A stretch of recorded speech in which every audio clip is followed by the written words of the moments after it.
Live look right now, DFW Airport. You're looking towards the south and west. There you go. 747 just landed right there. Thank you, guys. Temperature 57, wind gusts 39 miles an hour. Look at that. So landing into the wind. So anytime the fronts come through and the winds are out of the north, they switch the landing and takeoff into the wind. So they're now landing south to north, taking off south to north. Winds sustained 20 to 30 miles per hour. There you go. Live look there. Fort Worth now, winds sustained 20 to 30. Gusts, look at this, 38. And the camera is shaking still. Earlier, it was doing more so. We had gusts up to 40-ish. So we're going to have to verify that one from Love Field earlier, 47 miles an hour at the start of the show. So tonight, very cold night, as you just heard him talking about. Another cold front before your weekend, so we'll warm up the next couple of afternoons and then cool down before the weekend. And then could we see a little pattern change next week? I'll show you time cast through the middle of next week. Temperatures right now, though, low to mid 50s to lower 60s. Further south and west, a little bit drier than, we're all pretty dry, but hitting 61 in Breckenridge, 60 west of Palo Pinto County.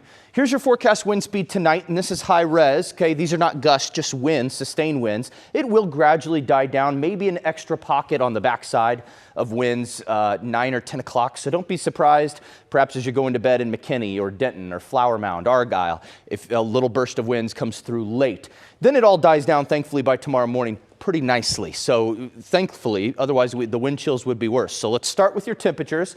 There's where I have the freezing line. Again, not a hard freeze, and I think Dallas and Fort Worth are spared from this, but some of our northern counties, I would expect to prepare for a freeze in spots. 30 in McKinney, 32 in Denton, Sherman, over towards Paris, lower 30s. Fort Worth 34, Dallas, and 33. Now with the wind chill factor, okay, by 7 a.m. when you wake up tomorrow, again, the winds die down, but some upper 20s is what it could feel like out there over on the 380 corridor, Greenville and Farmersville, maybe upper 20s.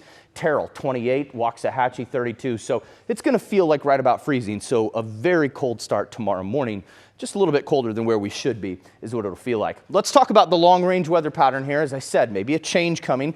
Each trough, each dip in the jet stream is coming a little closer because that high pressure ridge has kind of moved off to the west and kind of weakened. So here we go through Saturday. This is actually what's going to be responsible for that cold front, okay, on Friday.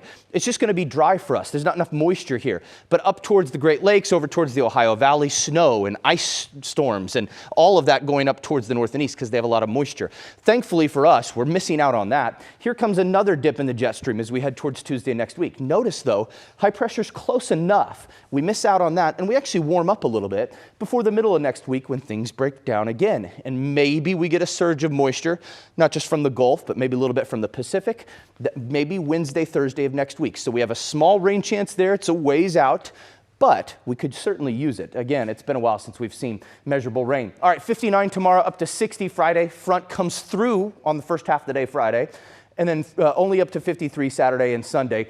Cold starts, 35, 30, okay, freeze on Sunday morning. And then MLK Day, recovering okay, 57, some spots lower 60s, but then another weak front, and there's that chance. Small chance right now, we're a ways out Tuesday, Wednesday, and then warming right back up. Look at Thursday and Friday, back up to 65. And I don't know about you, that following Saturday looks pretty good, 45 to 62 before yet, you guessed it, another front. You know, we're getting fronts hit and miss all the time now. You think back to July and August, boy, we could not buy a front. So we're getting this up and down, guys, but we'll take it when we get the 60s and some 50s, just some cold nights ahead for us.